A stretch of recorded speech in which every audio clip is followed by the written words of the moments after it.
Tov, Erev Tov Lachem, Erev Tov, Bezrat Hashem, qu'on n'ait que des Erev qui soient Tov et que des Boker qui soient Tov, Bezrat Hashem. On dédiera ce shiur, nous sommes aujourd'hui, vous le savez, le lundi He du mois de Av, le 20 du mois de juillet, un shiur dédié, Bezrat Hashem, pour la réussite du peuple d'Israël, de la Géoula, du Melech HaMashiach, une grande réussite à tous nos donateurs, Bichlalam, Yoni Cohen, Etel, Atea, Brigitte, Beya, Ruth, Michel, Kabalo, Be'ezrat Hashem et tous ceux qui nous soutiennent, que ce soit dans le domaine de la Torah, de la prière et de la Gmilut, Chassadim. Et moi-même, Be'ezrat Hashem, pour que l'on puisse avancer, évoluer avec l'aide d'Hashem, la Gdil Torah ou la Adira, Betachlit, Shalirat Shamaim. On a malheureusement appris, nous sommes le mois de Av, aujourd'hui c'est la Iboula du Ari Akadosh, comme l'a rappelé Asher Salfati Ayakar. D'où la bougie allumée ici présente. D'ailleurs, on va parler un petit peu du Hari ce soir, une Hashamaim. On a appris la tragique nouvelle, même si tout est Baruch Dayan Haemet, de ce jeune Bachour Aaron, Raphaël Avraham Machlouf Shalom Ben Johanna, Alava Shalom. Et on dédiera aussi ce shiur pour l'élévation de son âme, Be'ezrat Hashem, Tor Sha'ar Bene Israël, Shmuel, Sami Ben Elisa, Be'ezrat Hashem, Roi Hashem Tenachenam, Began Eden Elion, Bechol Ashorvim Imam, Bichlal, Rahim Salachol, Bechen et Rasson Omar, Amen. Alors à cet insu, tout à l'heure, en arrivant ici à la Beth Knesset, j'ai décidé avec l'aide d'Hashem de vous faire un shiur un peu spécial, qui ne suit pas le shiur qu'on aurait dû faire sur le livre de Devarim par rapport au Soda Hashmal, de Rav Yecheskel, Fish. Zchuto Tegen Aleinu Be'ezrat Hashem. La reine, on va rentrer un petit peu dans des dimensions nouvelles sur la faute de Zimri Ben Salou et de Cosbi Batsour al-Pisod pour comprendre exactement plusieurs nékoudotes qui sont en rapport avec les désastres de nos vies.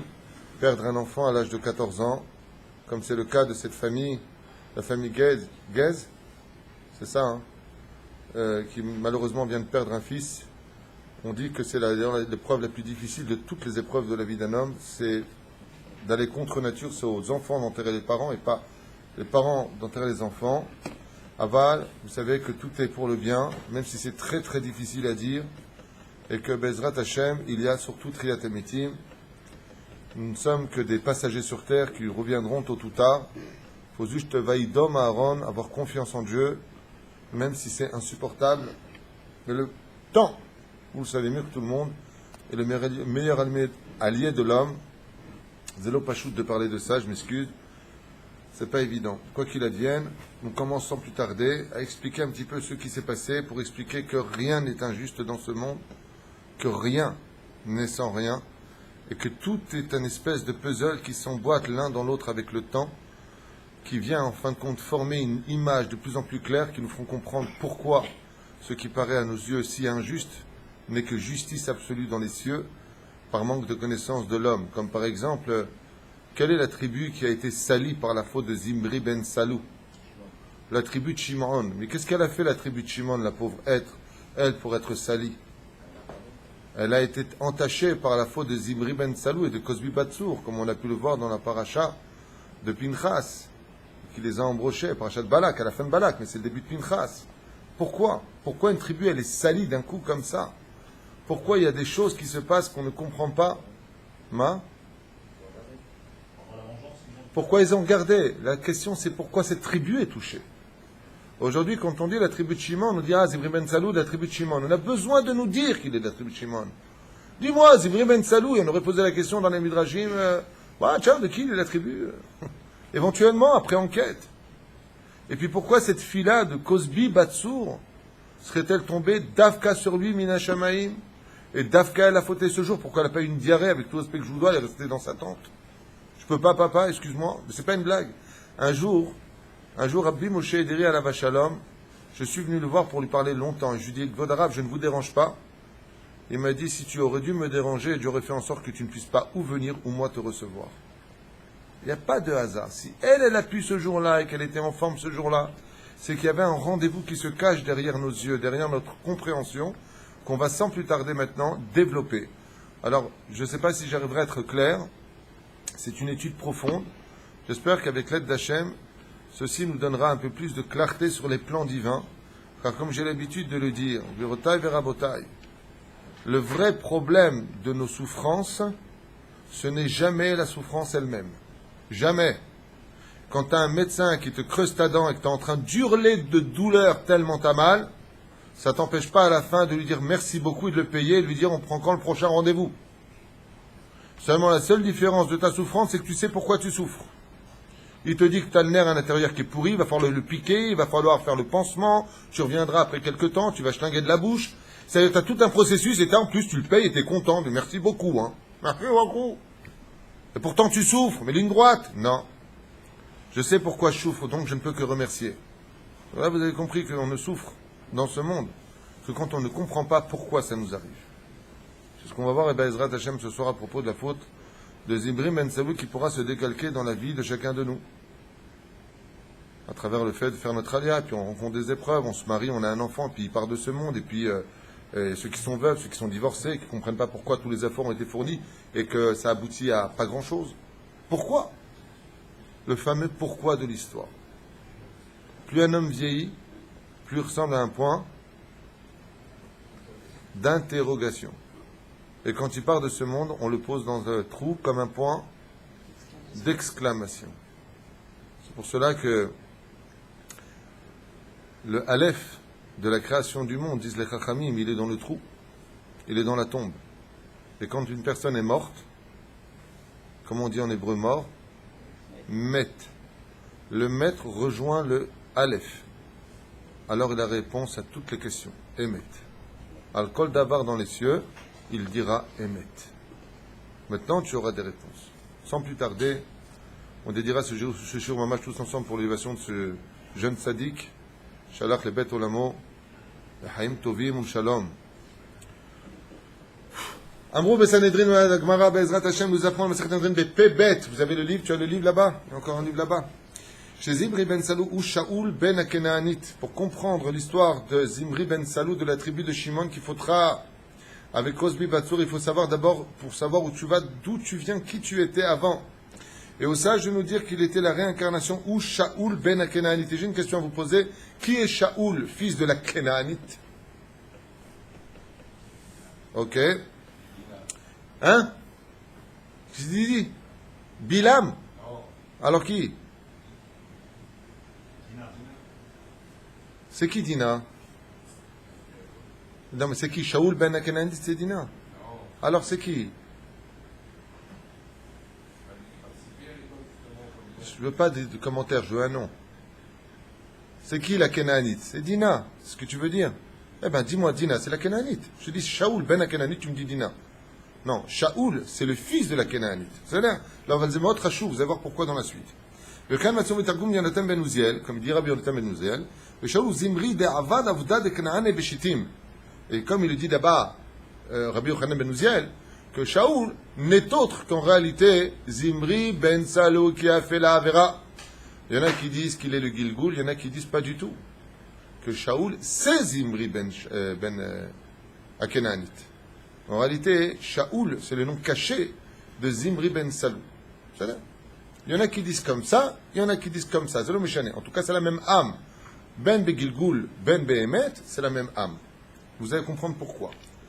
Rashi Akadosh nous dit, Shaoul ben Akenanit, ben Dina, Shiniv'ala le Kenani. Pourquoi on appelle la miskina Dina, on l'appelle la Kenaanite? Parce que Dina a été violée par le Cananéen qui vivait dans la ville de Shrem et qui s'appelle Hamor ben Shrem ben Hamor, autant pour moi. Shrem. C'est fait. כשהרגו את שכם לא הייתה דינה רוצה לצאת עד שנשבע לה שמעון שיסענה. Et qu'est-ce qui s'est passé quand ils ont Shimon et Lévi tué la ville à l'intérieur de Dina, de Shrem? Donc on voit déjà ici quelque chose qui est en train de se faire un petit peu comme une natte. Quand on a tressé une natte, on est en train de voir que toute l'histoire de Zimri ben Salou et de Cosbi Batsour, c'est la suite du viol de Shrem sur Dina dans la ville de Shrem, fils de Hamor. C'est clair jusque-là ce que je dis? Pas shoot. Celui qui connaît un peu la Torah, il sait de quoi je parle. Celui qui ne connaît pas ce que la Torah, il dit, j'ai rien compris à ce qu'il raconte. C'est-à-dire. Et qu'est-ce qui s'est passé avec Dina? Dina, elle a refusé de sortir de la ville de Shrem, tellement elle a eu honte. Et pourquoi elle a eu honte? Elle dit, maintenant que j'ai été violée, maintenant qu'il a joué avec moi, de devant et de derrière, qui voudra d'une fille comme moi? Elle a eu peur et elle a eu honte. Alors jusqu'à ce que quelqu'un lui a promis de l'épouser. Quand quelqu'un lui a promis de l'épouser, alors il dit alors je sors. Mouzar. Nir'e de lachem yachsim et Shaul et Shechem ben Chamor shaya Kenani. Af al pi shu haya ben shel Shimon vedina. Et donc qui c'est maintenant qu'il a épousé? Qui c'est qui a épousé Dina? Qui a épousé Dina? J'ai pas dit qui viole. Qui a épousé Dina? Épousé, mariage. Oui, Mazel Tov, mariage. On n'a pas le temps, c'est Shimon. Le frère, c'est avant le don de la Torah, ne l'oubliez pas. Donc, qui s'est marié? Oui, c'est ce que je demande. Qui s'est marié avec Dina? C'est Shimon. Shimon s'est marié avec Dina.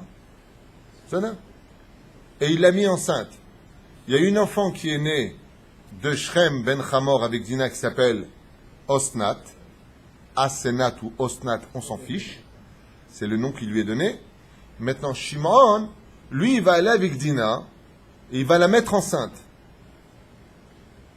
Comme elle a été violée par un Cananéen, on l'appelle la Kénaanite. Regardez comment c'est injuste. Une fille miskina, elle a 8 ans ou 12 ans, elle se fait violer par un mec de Shrem et on l'appelle la Kénaanite. Et pourquoi? Non seulement, comme on dit, on tue pas quelqu'un qui est déjà par terre.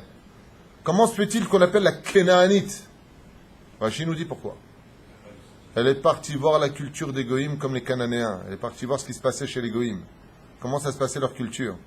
Alors on lui dit, puisque tu es sorti, voilà ce qui t'est arrivé malheureusement. Waouh, c'est dur comme jugement. À leur niveau à eux, c'est Kechouta Seara. Notre niveau à nous, c'est pas dramatique. Mais au niveau des enfants de Yaakov Avinu, la Kdusha qui est en eux, c'est grave. Mais elle commettra plus grave que ça, vous verrez dans le texte. Elle va commettre un acte qui va provoquer le viol. Vous saviez ça? Vous allez voir ensemble. Ce que vous allez entendre ce soir est un peu dur à entendre pour ceux qui sont loin de la Torah. Vous savez, je voudrais juste, avant de continuer, faire une parenthèse extrêmement importante. Extrêmement importante. Quand la Gemara dans Masechet Sota nous dit qu'à la fin des temps, les gens fabriqueront, comme c'est marqué, Bet Va'ad les Znout. On fabriquera des endroits pour la Znout, c'est-à-dire que de tout temps, les gens qui vivaient dans la débauche se cachaient un temps soit peu. La Gemara nous dit qu'à la fin des temps, comme le précise Rashi sur place, on choisira les endroits les plus publics pour exposer notre débauche la plus immorale qui soit. Comme les manifestations des homosexuels, on s'embrasse dans la rue. Ça n'existait pas avant ça. Il y a 70 ans en arrière, je n'ai pas été loin, je n'ai pas dit il y a des dinosaures, ça n'existait pas. Aujourd'hui, on vit dans un monde. Avant de continuer cette étude, j'aimerais quand même faire cette parenthèse. Aujourd'hui, on vit dans un monde où la débauche, c'est la vie normale. La pornographie, la sexualité, le lachon hara, la istaklout des choses les plus interdites, le mensonge dans le travail, c'est devenu normal. On justifie. On est descendu très, très, très, très, très bas. Alors ne vous étonnez pas en entendant ce que vous allez entendre ici, qui sont des choses, normales pour le monde humain, normales, que vous disiez c'est n'importe quoi. Attends, mais il est ouf celui-là, parce que tu lui as vu le bras ou le mollet ou le fessier, alors quoi, le monde il s'effondre? T'as jamais vu du derrière ou quoi? Ça c'est parce que nous sommes devenus des animaux. Nous vivons dans un monde qu'on a rendu anormal. Chutzpah izge, kalakama bechamota, bat be'ima, Oyev Betecha, tes pires ennemis à la fin des temps viendront de ta propre maison. Ceux qui te vendront aux impôts, c'est tes propres frères et sœurs. Voilà ce que nous dit la Gemara. De tes propres enfants. Donc on est devenus anormaux. La Torah parle des gens normaux. C'est-à-dire, c'est clair ce que je dis, c'est très important parce que sinon vous allez vous casser après 2 minutes de cours là. De dire qu'aujourd'hui, ok, par exemple, allez, je prends un exemple concret d'aujourd'hui. La rabbinite, comment elle s'appelle? Madonna, Esther, là, Marshema Vezechra. Elle fait Kabbalat Center, elle a fait un don de 26 millions de livres sterling à l'association Berg. Kabbalat Center, Voda Rabbanit. Marshema Vezechra. Shem Reshaim Irkav. Alors là, elle vient à Tel Aviv, elle fait son show. Alors là-bas, bien entendu, beaucoup de gens qui ont été trompés par l'éducation, qui n'ont pas eu l'éducation qu'ils auraient dû avoir, ils vont Et on est en train de nous dire que voilà, qu'une fille qui a une bonne éducation, elle descendra à Tel Aviv pour voir, mais c'est quoi tout ça? Elle mériterait de se faire violer. Voilà exactement ce qu'on est en train de voir. Parce qu'elle est partie voir, ça j'ai rien fait de mal, je suis parti voir la culture des nations du monde. Le texte nous dit, il n'est une chose. Ah ben c'est pas fini. La suite est encore plus énervante. Il n'y a pas que cette histoire. Dans la Gemara, on nous parle aussi de la fille de Rabbi Hanina ben Teradion, qui s'est faite embarquer dans la maison des roses, des prostitutions. Et la Gemara nous dit pourquoi. Parce que 3 Romains ont dit, waouh, qu'est-ce qu'elle marche bien. Elle a amélioré son pas. Elle n'a pas levé sa jupe. Elle n'a pas fait une jupe courte. Au genou, quand tu t'assois, ça remonte à la moitié des cuisses. Elle a juste amélioré pour qu'on la regarde un peu plus. Pour ça, les cieux l'ont punie de quoi? D'être jetée dans une maison rose. Elle n'a pas été touchée. Une Hachemaim, Dieu lui a fait un S. Elle était nida constamment. Il y a 2 versions. Il y en a qui disent qu'elle disait qu'elle était nida jusqu'à ce qu'on Rabbi Meir, il l'a libérée. C'est-à-dire, Aval, pour vous dire à quel point, dans les temps d'avant, les vrais temps, comme dit la Gemara, pourquoi est-ce que le Kohen, il montait faire les sacrifices, il montait sur le keves? Vous savez c'est quoi un keves? C'est un triangle. Aidez-moi. Une rampe, taïch. Et pourquoi pas des escaliers? Pour pas qu'il lève sa jambe, on voit son mollet. Mais tu dis ça à un mec dehors aujourd'hui, il te dit, mais t'as un handicapé mental, t'as un problème. C'est que t'as un gros problème, faut te faire soigner. Il montait pas les escaliers pour pas qu'il lève sa jupe, pour que tu vois les poils sur son mollet. Vous savez que quand vous étudiez la Torah pour les gens normaux, ben tu dis, mais attends, vous êtes anormaux. Et dans les cieux, sur son, les mazé makpid, les tsareno arabes. Nous vivons une génération extrêmement difficile. Vous savez pourquoi? Parce que le faux s'appelle le normal, le vrai, et parce que le émet et la pudeur s'appellent les gens anormaux. Vous vous rendez compte, quand quelqu'un fait tchouva aujourd'hui, il se couvre un peu les jambes, il met une jupe longue, ou il met une kippa, il met des tzitzit, on lui dit, ah, t'as eu un problème. Tu fais partie d'une secte. Vous vous rendez compte de quoi est-ce qu'on parle aujourd'hui? Il y a un copain qui a dit à l'autre, où tu vas? Je vais étudier la Torah. Il dit, ah, c'est l'escarade de ton père. T'as entendu, Hacher? L'autre, il a dit, où tu vas? Il lui a dit, je vais étudier la Torah. Il dit, pourquoi? C'est l'escarade de ton père. C'était marrant, je trouve. Mais où est-ce qu'on est? Alors ça, c'est le côté difficile, bien entendu. Grâce à Dieu, il y a beaucoup de Torah partout. Je ne veux pas non plus être noir dans ce que je dis. Mais ce que je dis, c'est quand même la vérité. Aujourd'hui, de faire du Lachon Hara, c'est commun, quoi. Tu vois pas ce que je t'ai dit? Oh, vous êtes fous, quoi. La Torah qu'on va développer maintenant, c'est le normal, c'est le Hémet. Nous ne sommes pas normaux, nous ne sommes pas Besséder. Aujourd'hui, une bar mitzvah, on lui donne une cigarette, on lui apporte une fille. Ils viennent se marier avec la Torah, les parents, les tontons, lui apportent une femme. J'ai même entendu à Paris, leur Aleinu velo alechem, un tonton lui a apporté le cadeau pour le bar mitzvah, une prostituée Goya. Et il lui a donné à son neveu. Il lui a fait perdre son monde futur en un instant. Et les parents, pas de problème. Et Aline était devenue un homme. Mais de quoi tu parles? Tu viens de tuer ton fils. Alors, Aleinu velo alechem. Tu dis ça à quelqu'un, il te prend un couteau et te le met dans la tête. Mais t'es malade de parler comme ça? Avazema Shekatou, regardez ce que nous enseigne le Zohar. Je parlais du Hari Akadosh. Beaucoup de choses ce soir vont être dites au nom du Hari Akadosh. Ça, c'est le Hémet. Nous ne sommes pas dans le Hémet. Afal Pishuaya ben Shimon bedina. Ah, maintenant on sait que Shaoul, le fils de la Kénaanite, c'est le fils de Shimon, on sait tous. Et de Dina. Shewaya Zimri ben Salou. Alors ici, il dit qui? Il dit vraiment que Shimon et Dina ont engendré Shaoul, fils de la Kénaanite, qui va avoir un deuxième nom qui s'appelle Zimri ben Salou. Shebagam ben Yesod. Et qu'est-ce qu'il a fait lui? J'ai une question, mais comment Shaoul, Zimri peut vivre très long pour être Shaoul? À cette époque-là, on nous parle de Sorach Batacher qui avait le même âge que lui, plus ou moins 400 et quelques 400 années à peu près. À cette époque-là, on pouvait trouver des gens, même jusqu'à l'époque des Tanaïm, qui vivaient 400 ans, même si ça paraît un peu utopique de nos jours. C'est vrai. Mais si tu regardes bien aujourd'hui, il y a de plus en plus de personnes qui vivent vieux. À l'époque, par exemple, de Louis XVI, tu disais une personne jusqu'à 120 ans, on te riait au nez. parce que c'était entre 30 et 40 ans l'espérance de vie. Il y a aujourd'hui un retour à l'histoire. À l'époque, on vivait beaucoup plus longtemps. C'est-à-dire, et combien même ta question te gênerait, si tu n'en prends pas en tant que fils, il y en a qui disent Gilgoul. Aval ici, il ne dit pas Gilgoul, il dit mais que c'est lui. Et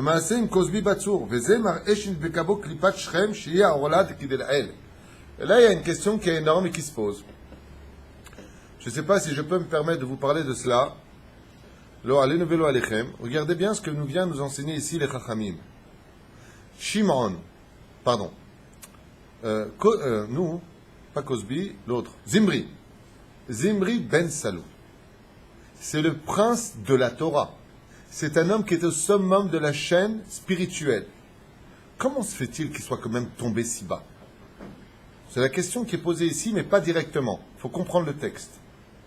T'as chômé Hacher? Il dit, Unafal. Et comment il est tombé? Par exemple, on parle de Elisha. Comment il est tombé Elisha? Écoutez de la musique roll. La Gemara répond, pas moi. C'est une des déotes qui est donnée. Il y a 3 déotes qui sont données. Une d'entre elles, écoute la musique roll pourrit la neshama du juif. Donc, on a... Ok, très bien. Mais là, lui, il n'avait pas de musique roll. Il dit non. Seulement, il s'est passé quelque chose. La semence de Shrem ben Hamor, qui est rentrée chez Dina, qui l'a mis enceinte, Dina n'a pas fait de tikkun. Et ça a laissé chez elle une tache noire, spirituelle, qui s'appelle une klipa kasha. Quand Shimon, après, il s'est marié avec elle, et qu'il l'a mis enceinte, la semence de Shimon, qui était kadosh meod, s'est mélangée à la klipa noire. Un tout petit peu de Shrem ben Hamor, ça a provoqué la faute. Il avait en lui déjà une nekuda qui est noire. Et pourquoi je vous ai dit tout à l'heure, je ne sais pas si je vous en parlais ou pas, Baruch Hashem, toute la journée, j'ai des rendez-vous avec des gens que j'essaie d'aider du mieux que je puisse avec l'aide de Dieu. Avec l'aide de Dieu. Et je suis tombé sur un cas récemment, sans donner de nom, ça ne regarde personne, d'une personne qui est assez religieuse, mais qui est remplie de vices. Il est rempli de vices sexuels. Et cette personne, elle est au bord des larmes tous les jours. Je m'occupe d'un cas un peu pédophilie, je m'occupe d'un cas qui est comme ceci. C'est des cas. La généralité du peuple d'Israël est merveilleuse. Mais aussi des cas. Et avec cette personne-là, je lui dis, écoute, quand on avance dans la vie et qu'on a des problèmes, c'est qu'automatiquement, il y a un passé qu'on n'a pas réparé. Raconte-moi une chose grave que tu as fait dans ton passé quand tu étais encore innocent. Innocent. Et qu'est-ce qu'il m'a dit? Il m'a dit, je ne sais pas si je peux le dire au Rav, j'ai honte. Je lui ai dit, quel âge tu avais? Il m'a dit, j'avais à peu près 10-11 ans. Je m'excuse pour ce que je vais dire, pour ceux qui sont un peu sensibles. Passez, avancez vite, ou alors restez en dehors du chiour. Cette personne me dit, je ne l'ai jamais dit à quiconque, mais quand j'avais 10-11 ans, je suis rentré dans la salle de bain, et j'ai vu, ce que je dis, c'est les Shem Shamaim, Ken, et j'ai vu la culotte de ma sœur qui était posée à côté de la salle de bain. Et il y avait des couleurs dessus. C'était une culotte qui était Nida. Vous avez compris de quoi je parle. Je dis alors. Il me dit, je ne sais pas ce qu'il m'a pris, je l'ai goûté. Je voulais voir ce que c'était. Lo pachot velo yoter. Je lui ai dit, pourquoi tu m'en parles? Comment se fait-il que tu as relié ça? Il m'a dit, je ne sais pas, mais j'ai toujours su que depuis ce jour-là, j'ai eu un changement en moi. Ce bachour, ce tzaddik, avec des larmes, me dit, le jour où j'ai posé ma langue, je ne sais pas ce que j'ai eu, il m'a dit. J'ai posé ma langue pour voir le goût. C'est quoi? Il savait que c'était ça, mais un coup de vis comme ça. J'ai senti en moi, il m'a dit quelque chose, comme si il y avait un changement en moi. Ce que je viens de vous dire, regardez comment c'est d'actualité. Tu as fait quelque chose avec un animal. Tu as fait quelque chose avec un interdit de la Torah. Tu as mis une klipa qui est en toi. C'est pour ça qu'il y a ce qu'on appelle Siftei Chachamim. Lachon Chachamim, plus exactement. Excusez-moi, Siftei Chachamim, c'est les commentaires sur Rashi, qui expliquent Lachon Chachamim, ou d'autres livres que j'ai ici, qui disent chaque tikkun, il faut retirer la tache qui est sur toi. Vous avez un vêtement, nachon. Des fois, vous avez une tache d'huile qui tombe dessus. Alors, le vêtement, il est tout blanc. Mais chaque fois que tu vas quelque part, tu sais que tu as une tache ici. Tu sais que tu as une tache ici. Tu sais que tu as une tache ici. Ça revient. Si tu n'as pas enlevé cette tache, elle devient la base et l'ouverture de dimensions qui feront tomber plus tard. Maintenant que vous avez entendu ce fait réel que je vous ai raconté, et maintenant ce que va nous dire le texte, je reviens en arrière, vous allez comprendre. Bayesod amaase, Bayesod, c'est Bayesod, dans le fondement de l'action. Il est en train de dire ici, dans ses mots à lui, le Rav, qu'est-ce qui a provoqué que Bémet y tombe? Arrête, un homme qui ne faute pas à 40 ans, tu peux être certain qu'il ne tombera plus jamais. Et là, il est tombé. C'est qu'il s'est passé quelque chose. Comme hier, j'entendais un Rav qui disait, c'est pas en mangeant kasher, c'est pas en faisant Shabbat, c'est pas en faisant, je sais pas, toutes sortes de choses. Il faut faire le Shlom Bayit. Sodek, c'est pas qu'il n'a pas raison. Le Shlom Bayit est à la base de toutes les mitzvot. Mais si tu manges pas kasher, ton cœur deviendra débile et tu n'auras pas spécialement de Shlom Bayit. Si tu n'es pas Shomer Nida, ça fera des afraud dans ton Shlom Bayit. La Torah, c'est pas un supermarché de la meilleure des mitzvot. Ve'en alecha ala da'at masrar mitzvah. Tu ne connais pas le secret et la mitzvah la plus importante. Et sachez une chose, le pire du pire, c'est que c'est souvent pour les mitzvot les plus légères à nos yeux qu'on a le plus de chances de réussir notre avenir et de plaire à Dieu. Tu ne sais pas c'est laquelle des mitzvot qui te sauvera la vie. T'en sais rien. C'est l'histoire du violoniste que j'avais raconté il y a plusieurs années, grâce à Dieu pour les fêtes de Elul. Tu ne sais pas quelle musique chante devant Dieu quand tu crées un ange avec ta mitzvah qui chante en l'honneur d'Hachem. Atalo yodea masrar mitzvah. La reine fait toutes les mitzvot pour être certain d'avoir une bonne garantie dans ta vie.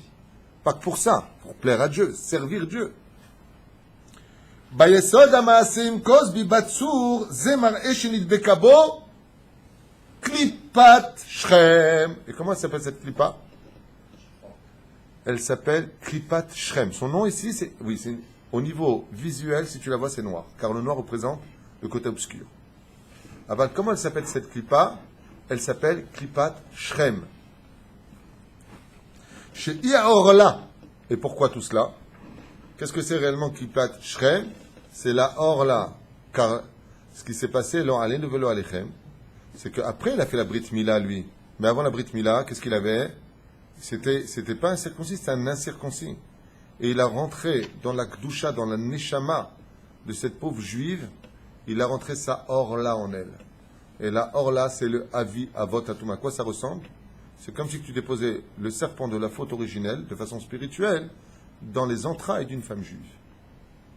Donc tu as une partie de négatif qui est en toi, et ça demandait un tikkun. Le problème, c'est que ça n'a pas été fait. Le tikkun n'a pas été fait.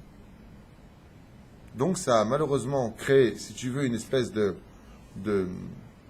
réceptacle non nettoyé, ce qui fait que quand tu as un petit peu de boue à l'intérieur, tu peux mettre du très bon lait, quand ça sort, il y a un arrière-goût qui sent la boue. C'est ce qui s'est passé dans la naissance de Shaoul, fils de la Kenanée, qui est en réalité Zimri ben Salou. C'est ce qui pose comme question. Mais lui, d'où, pourquoi il est tombé? Parce qu'en lui, il y avait déjà préposé en lui cette situation. C'est là. Veo Kibel, Toum'a. Il est né avec quoi, le pauvre, lui? En tant qu'enfant, il est né avec la Toum'a. De quoi? De la semence de Shrem ben Hamor. Mi-imo Dina, qui s'est déposé chez sa mère Dina. Et il est né avec cette empreinte. Ben dans ce cas-là, on va dire, attends, moi je serais de l'autre côté de la caméra, je dirais, hey, d'accord, super ton histoire, mais c'est injuste quand même. Lui, il n'a pas demandé ça en tant qu'enfant à naître. On verra. Que la Touma de Shrem ben Hamor, elle est rentrée, elle est passée maintenant sur lui. Et pourquoi on l'appelle dans ce cas-là? Tout à l'heure on a dit c'est pas joli. Comment on l'appelle Shaoul? Le fils de la Cananéenne. Mais c'est pas le fils de la Cananéenne, c'est le fils de Dina. Mais Dina n'a rien fait. Alors pourquoi on dit fils de la Cananéenne? Pérouche Adavar, Cananéenne, c'est pas Dina. Cananéenne, Pérouche Adavar, de la semence de Shrem ben Hamor dans la matrice de Dina qui vient de Kenaan. Quand on vient et on nous dit Shaoul, fils de la Cananéenne, en réalité on fait allusion à la Toum'a du Cananéen qui a déposé dans la matrice de Dina. C'est clair jusque-là? J'essaie, je vous ai dit avant de commencer, c'est un long sujet, mais il est prenant si vous vous concentrez. Shaoul ben Kenaanit, comme je vous l'ai dit. Donc Kenaanaït, c'est la klipa de Shrem ben Hamor. Qu'est-ce que nous dit le Rabbi Yitzhak Luria dans ce soir, c'est l'Aïloula. Zkuto tagan aleinu be'ezrat Hashem. Zimri aya gilgul Shrem ben Hamor. Ah! Qu'est-ce qu'on a dit tout à l'heure? Mais cet enfant-là, il n'a rien fait, lui, pour être né dans cet réceptacle rempli de Toum'a. L'enfant, il n'a rien fait. Tu te gourres. Le Hari Akadosh, il te dit pas du tout, il n'y a pas d'injustice. Cet enfant, c'est Shrem Ben Hamor, qui a violé, qui a mis sa semence. En fin de compte, cet enfant, quand il est rentré prendre une Touma, il a pris la Touma de qui? De lui-même. C'est toi qui l'as mis, cette Touma. Bah maintenant, va naître avec.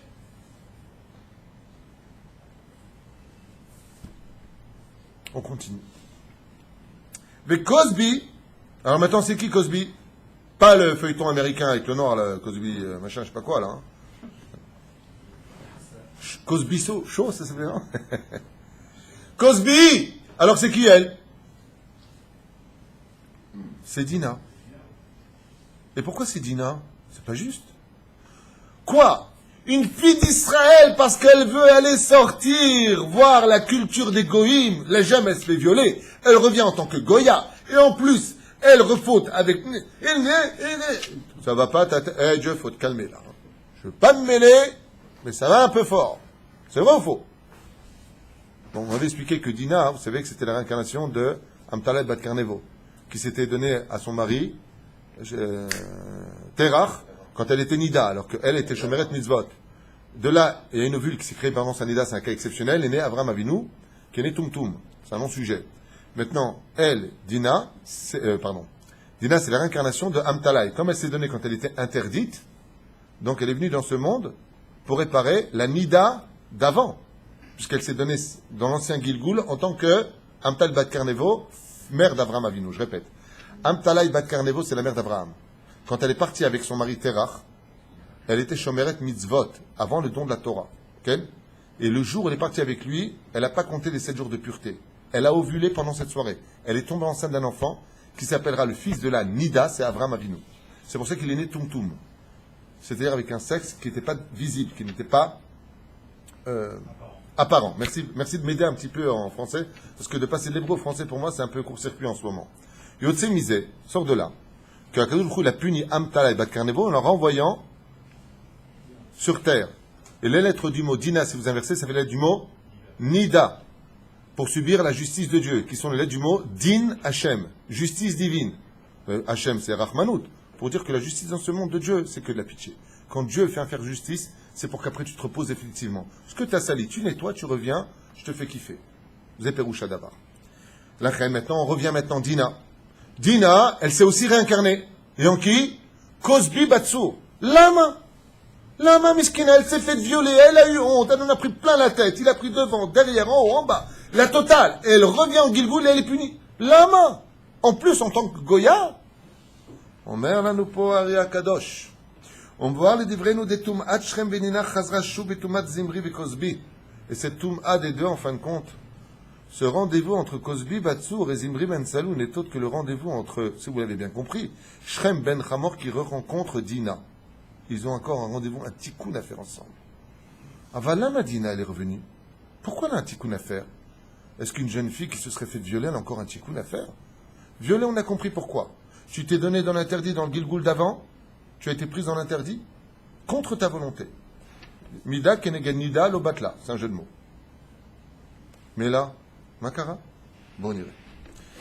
אומר הרב רבי משה הרמוני שליטה, שיוצא לדברנו ששמעון שהרג את שכם בן חמור הוליד אותו שוב כשנשא את דינה ונולד זמרי שהיה בגלגול שכם. Qui c'est qui a tué Shrem ben Hamor? C'est Shimon. Ouais. Et comme il l'a tué, il va automatiquement le réengendrer dans son enfant avec Dina. Je répète. Shimon va tuer Shrem ben Hamor. Il l'a tué. L'âme de Shrem ben Hamor va être punie dans les cieux et va se réincarner dans l'enfant de celui qui l'a tué. C'est clair jusque-là? Youfi.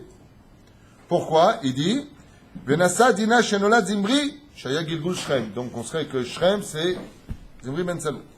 Pourquoi? Et il dit pourquoi ici? Shenir edeze aya onesh le Shimon, parce que Shimon il a été puni. Et pourquoi il a été puni? Shimon il avait aussi une faute sur lui. Shimon, il a engendré chez lui une Toum'a. Shimon, le fils de Yaakov Avinu, il a fait quelque chose qu'il n'aurait pas dû faire. Et qu'est-ce qu'il a fait qu'il n'aurait pas dû faire? C'est lui qui a organisé tout pour tuer Yosef Hatzadik.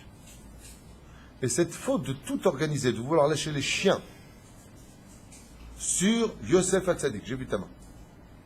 Il y a 5 doigts, c'est bien. De tout faire pour l'exterminer, de proposer de le tuer. Ces anges qui se sont créés ont fait une accusation sur Shimon. Et Shimon donc avait une accusation de Touma qui s'est mise sur lui entre guillemets, si je pouvais l'appeler comme ça. Regardez bien.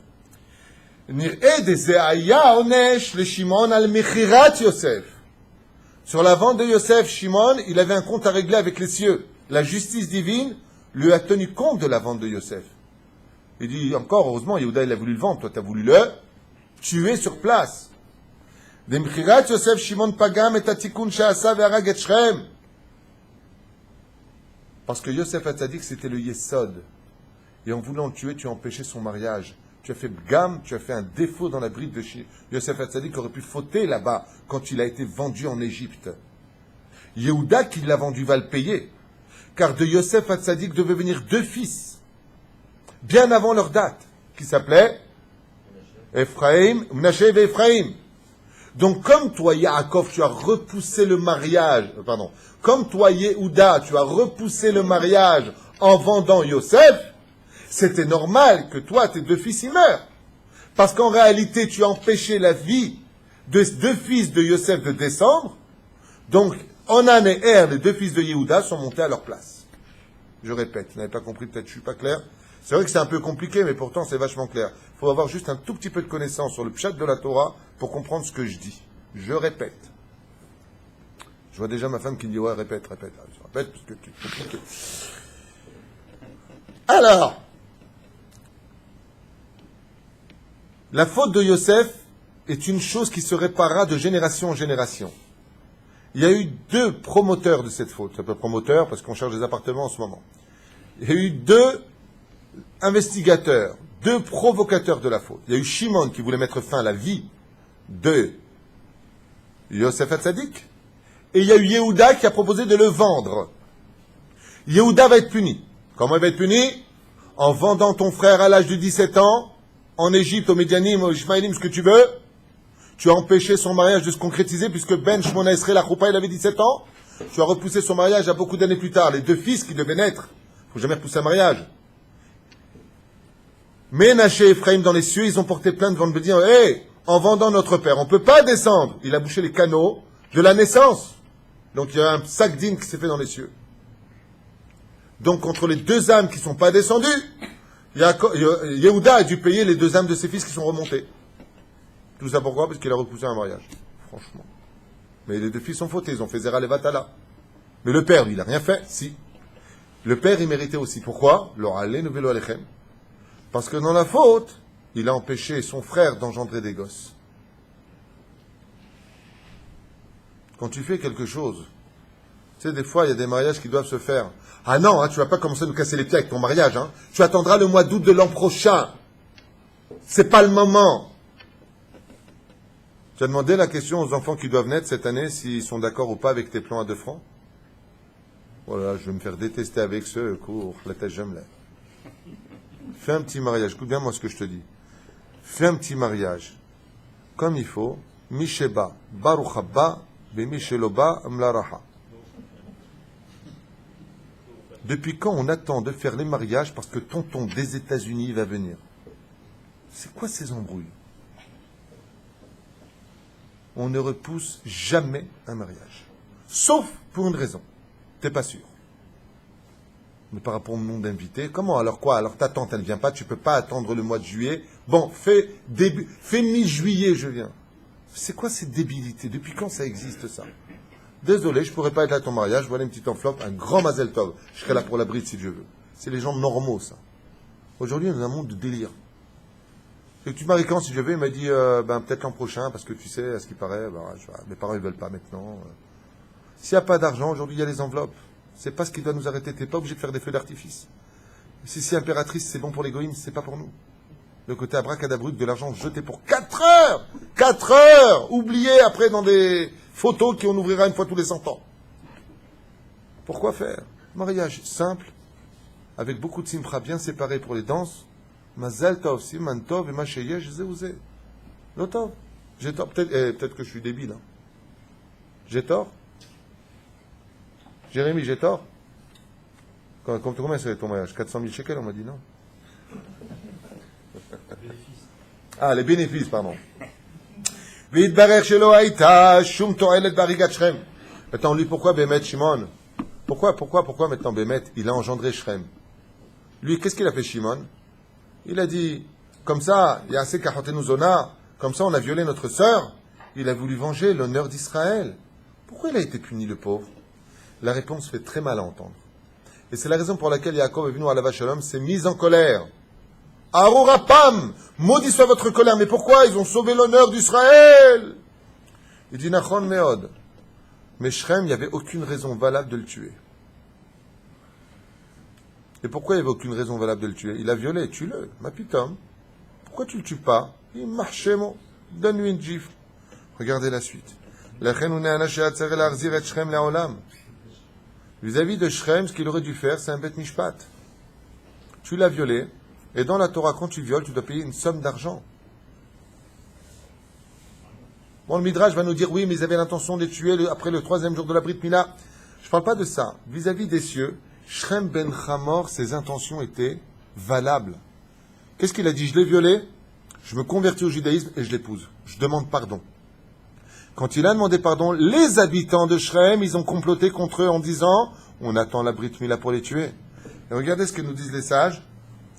Lo haïta shum to'elet. Il n'y avait aucun avantage à tuer Shrem ben Hamor. Au contraire, tu aurais dû le laisser vivre, continuer son tikkun. Tu lui as arrêté son tikkun. Regardez la suite comme elle est belle. La reine Mais pourquoi? Donc, Shimon, en épousant sa sœur Dina, et il a eu un enfant qui s'appelle Shaoul ben Akananim, mais qui en était n'est autre que Zimri ben Salou. Pourquoi il l'a engendré? Parce qu'Akadosh Baruch Hu, il a dit à Shimon, Shimon, tu l'as tué pour rien, il faut le remettre au monde. Ton libre arbitre a mal agi. Le fait d'avoir tué Shrem ben Hamor, c'est un libre arbitre qui, comme le dit le Ben Ishraï, ça je fais encore une parenthèse, mais tellement important pour ce shiur, tellement belle. On a l'habitude de dire Akol mina shamaim chutz mirat shamaim. Tout est des cieux sauf la crainte du ciel. Et malheureusement, je ne sais pas pourquoi, on est tombé dans une espèce de piège moral, qui pour moi est immoral, de tout mettre sur la faute de Dieu. Dès que le mec il fait une bêtise, c'est de la faute de Dieu. C'est de Dieu, c'est de Dieu. Vous connaissez ça? Le Ben Ishraï, il dit, pas du tout. Pas du tout. Ne confonds pas tout. C'est le créateur du monde, dans son infini pouvoir, pensée extraordinairement puissant, qui se sert de ton libre arbitre pour faire surfer ses plans sur ce que tu fais de bien ou de mal. Comme ça le dit Ben Ishraï. Et plus que ça encore. Il dit dans ce cas-là, tu sais pourquoi tu jeûnes le lendemain de Rosh Hashanah sur un homme qui est mort, qui s'appelle Gedalia, qui a été tué par Ishmael ben Netanya. Pourquoi tu jeûnes pour lui? Le lendemain de Rosh Hashanah, il dit parce que la mort de M. Gedalia n'a pas été voulue par les cieux. C'était pas un décret divin. C'est venu de l'homme. Comme Rabbi Ishmael ben Elisha, quand ils ont été attrapés les 10 martyrs. Ils lui ont dit, les Romains veulent nous tuer. Qu'est-ce qu'il a dit Rabbi Shimon ben Gamiel? Hop, laisse-nous 3 jours. On va te dire oui ou non si on veut ou pas mourir. Oh. C'est bon. Il dit pourquoi? Les Rachamim, ils disent parce que s'ils avaient dit non, ils auraient détruit tout Rome en une seule parole. Qu'est-ce qu'ils ont dit à Rabbi Ishmael? Qu'est-ce qu'ils lui ont dit? Monte dans les cieux, écoutez. Mais vers la pargode, est-ce que c'est Dieu qui le veut ou les hommes qui le veulent? De là, vous apprendrez une chose. Arrêtez de tout mettre sur le dos de Dieu quand on fait des bêtises. Ça suffit avec ça. Akol mina shamaim, tout vient des cieux. Sauf quand tu as l'occasion d'avoir de l'aïrat shamaim. Si tu n'en as pas, c'est que c'est de toi. Ne mets pas ça sur le dos de Dieu. Mais tant que Dieu avait besoin de cette nekouda, de toute façon, il aurait eu quoi que tu fasses. Il s'arrange avec tes plans. La preuve en est, t'as tué Shrem, il ne fallait pas qu'il meure, il le remet au monde. T'as enlevé mon pion, je le remets. T'inquiète pas, j'ai des pouvoirs. Vous comprenez ce que je veux dire? On continue. Ça va pour l'instant? Je vous dis que ce chiour, il était un peu dur. Mais ce qu'on vit, c'est très dur aussi. Et là, on a sur un plateau en or des explications. Ah, Baba? Oh, on va y arriver. Tu sais qu'est-ce qui a provoqué la faute originelle de Dina? Tu sais ce qu'elle a fait comme faute, Dina? La vraie faute, c'est pas qu'elle soit partie réellement voir les cultures des nations. Elle a fait quelque chose qui, au niveau de la normalité juive, est un grand péché. Et qui, aujourd'hui, paraîtrait comme étant, mais il faut l'enfermer dans un atelier. Mais sera faumé, mais il est malade, ce mec. Mais y va, toi, la meuf, vas-y, là. Tu verras ce que je vais te dire. Quand tu vas là, pourquoi tu vas dire, wow. C'est ça la honte du monde futur. C'est qu'on arrive avec une grande bouche, des grands yeux, et on se frime, et on parle, et on fait. Et dans les cieux, sur le moindre détail de la pudeur, on est extrêmement sévère. Moi, je vais vous dire quelque chose. Il ne faut pas être pudique dans ce monde simplement parce que c'est un choix du libre arbitre, parce que Dieu demande le cœur de l'homme. C'est une excellente solution. Mais si tu dois être pudique parce que tu as peur du bâton, alors aie peur du bâton. Parce que la pudeur ne manque pas dans les cieux d'être réellement regardée par le Créateur du monde. Au millimètre près. Qu'est-ce que tu voulais dire, Tzadik? Excuse-moi, je ne t'ai pas oublié, et je voulais te dire ma phrase.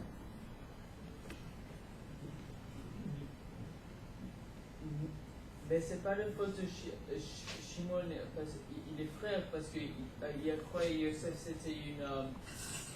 Il a cru que Yosef veut le tuer. Il a fait une bêtise avec Yisra. Tu as dit avant avec Shimon, il n'a pas fait une faute parce qu'il a cru dans sa tête si Yosef voulait le tuer. Il a fait une bêtise avec tous les frères. Mais c'est pas une faute parce que. Qui n'est pas une faute? Shimon, c'est pas une faute ou Yosef, c'est pas une faute? Shimon. Si, c'est une faute. Mais pourquoi il a fait une bêtise? Il n'a pas fait de bêtises. Non, une bêtise. Ah, un beddin. Oui, mais la différence qu'il y a, c'est que le psaque du beddin n'est pas sorti. Il n'y a pas eu de psaque beddin. Il y a eu la shrina qui s'est mêlée à eux, ça s'appelle la Asara Rougé Marbout. Mais qui a dit qu'il fallait le tuer? Personne. Qui a chauffé les chiens pour le tuer? Personne. Qui a dit qu'il fallait le vendre? Personne.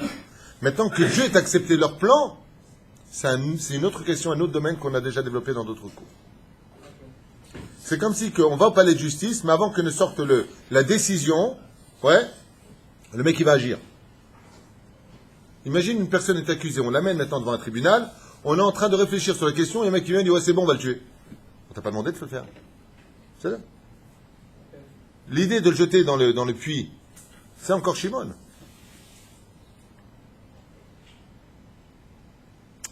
Et donc, comme Dieu n'était pas d'accord avec le plan de Shimon d'avoir tué Shrem, il a dit, je suis désolé, mais c'est comme Sheikh et Mat.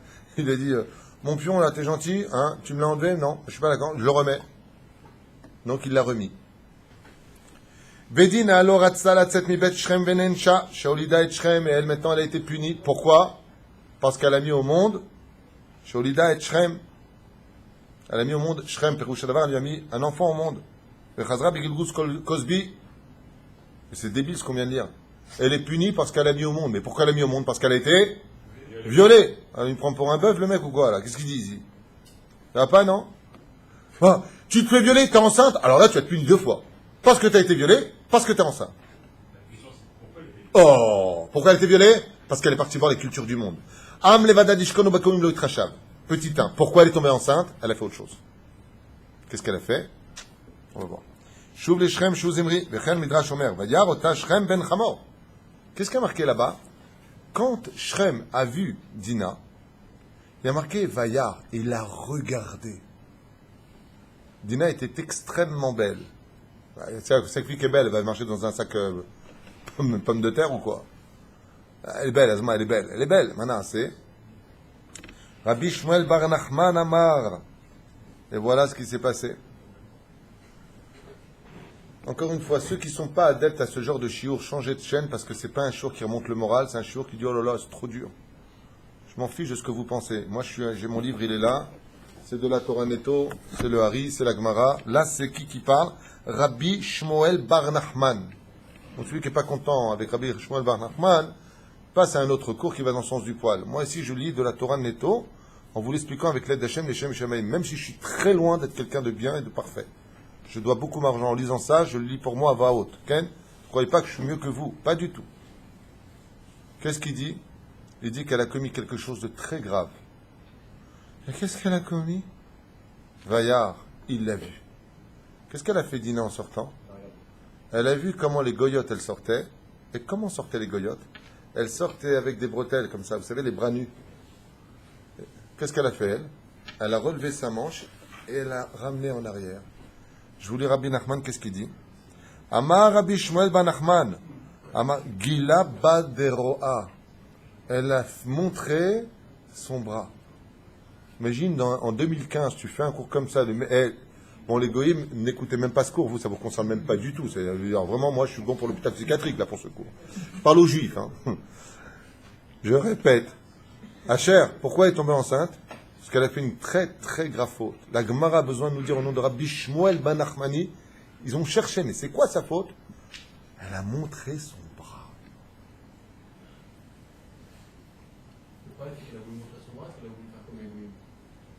C'est parce qu'elle a voulu faire comme les Golim qu'elle a montré son bras. Quand les Juifs vont à la plage comme les Goïm, les hommes et les femmes ensemble, avec tu sais, le fil qui passe derrière s'il a suivi l'autoroute. Ok? Quand on est une femme mariée, qu'on est mes coups d'échette, tu comprends bien que ça mène de très grosses catastrophes dans le monde et surtout sur le peuple d'Israël. C'est ce qu'on est en train d'étudier à Rabotai. Là, on ne parle pas d'un fil, hein, on parle d'un bras. Elle a montré son bras. La Gemara nous dit à cause de ça, elle tombera enceinte. Non seulement t'es violée, mais en plus tu tombes enceinte. Dans les cieux, ça ne rigole pas avec ça. Shamaim lo avim et zeh. Maintenant, je vais être encore plus dur. Je suis désolé, je m'excuse. Je vous ai dit, il ne faut pas regarder ce cours. Je vais être encore plus dur. La 24e Mishnah du 4e chapitre de Masechet Avot nous dit au nom de Rabbi Elazar Akapa, on ne te demande pas ton avis. Tu veux pas, t'es content, t'es pas content. Bal kochacha atanolad, bal kochacha atamet. Tu vivras que tu le veuilles ou pas. Tu mourras que tu le veuilles ou pas. Et tu rendras des comptes que tu le veuilles ou pas. Et tu auras ton salaire que tu le veuilles ou pas. Et tu auras ta punition que tu le veuilles ou pas. Tu n'as pas le choix. C'est le Tzanoa. C'est là. C'est juste pour clôturer cette parenthèse. Et donc, maintenant, pourquoi Shrem il a vu? Ouais. Parce qu'elle n'a pas été pudique. Elle est sortie en montant ses manches. Vayar Shrem. Et Shrem, il a dit, oh, mais si t'es comme ça, c'est que t'es facile d'accès, toi. Ben, si tu marches en petite jupe courte comme ça et que tu te promènes comme je sais pas quoi, c'est que t'es une fille qu'on veut, qu'on la regarde.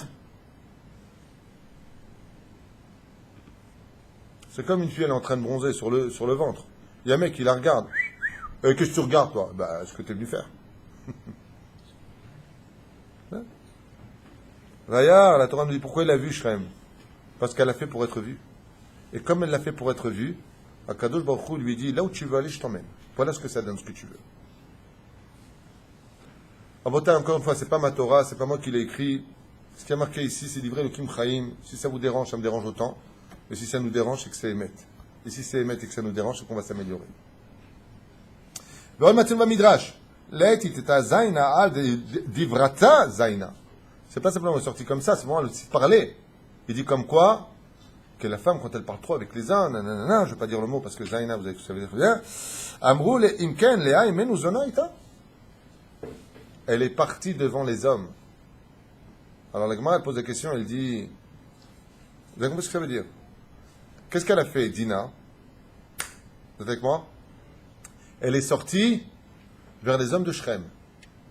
Elle a relevé ses manches. Nanana, nanana, nanana. Tu as mis, tu récoltes. Alors dans ce cas-là, mais attends, alors quoi, t'es en train de me dire que celle qui parle un peu trop et puis qui va vers les hommes, c'est une prostituée? Il répond ici. Quoi, t'es en train de dire que sa mère, c'était une prostituée? De qui il parle? La mère de Dina? Léa? Pourquoi vous répondez pas? Vous êtes tous comme ça, choqués là. Hein, ça va? Je sais pas. C'est bon, vous voulez un joint, quelque chose? Hein? Quoi? Ça va? Bien fait, mais elle n'a rien fait de mal, Dina. Dina, qu'est-ce qu'elle a fait? Elle a vendu les mandragores à Rachel pour qu'elle puisse tomber enceinte, et elle lui a dit, allô? Et elle lui a dit quoi? Elle lui a dit, ce soir, je prendrai Yaakov. J'ai une question comme ça à vous poser, Stam, pour bien comprendre l'histoire. Comment est-ce que Dina a su que Yaakov... Pardon, excusez-moi, je dois faire très attention dans les noms, sinon ça va vous embrouiller. Comment est-ce que Léa, la mère de Dina, a-t-elle su que Yaakov venait de rentrer à la maison? Enfin, rentrer dans... Il y avait 4 tentes. Comment elle a su? Il y a un oiseau qui s'est déposé en lui disant, il y a Yaakov qui est venu. Comment elle a su? Vous savez pas? Non, Dina? Mais non, elle n'était pas née. Elle a entendu venir. Non, elle était très discrète, elle était léger. C'est le fidre. Elle avait la marche devant les enfants. Et les enfants sont venus dire, vas-y, il est là, vas-y, le mec. Elle a entendu quoi? Pas du tout. Elle était cachée sous lui. Non, mais tu t'es entraîné à la maison, c'est pas possible, là. Non, t'as dit, ce soir, je ferai le punage, je vais faire des pompes, c'est pas possible. C'est ça, t'as fait des pompes. Elle était cachée sous le lit. D'abord, c'était Rachel qui était cachée sous le lit. Avec...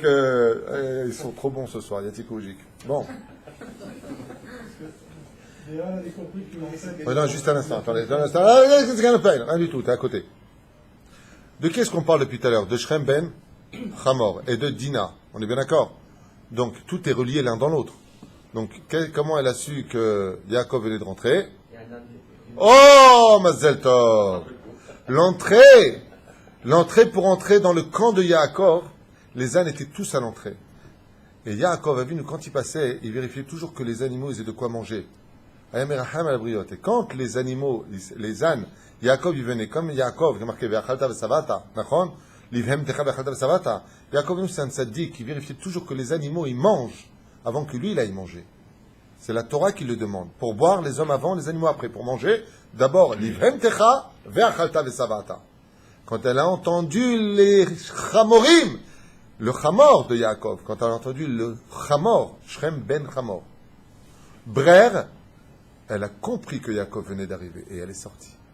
Elle est sortie vers lui et lui a dit, non, tu n'iras pas dans la tente de Rachel, car ce soir je t'ai acheté. Pérouche d'abord, je l'ai vendu mon ragor. Rachel est d'accord.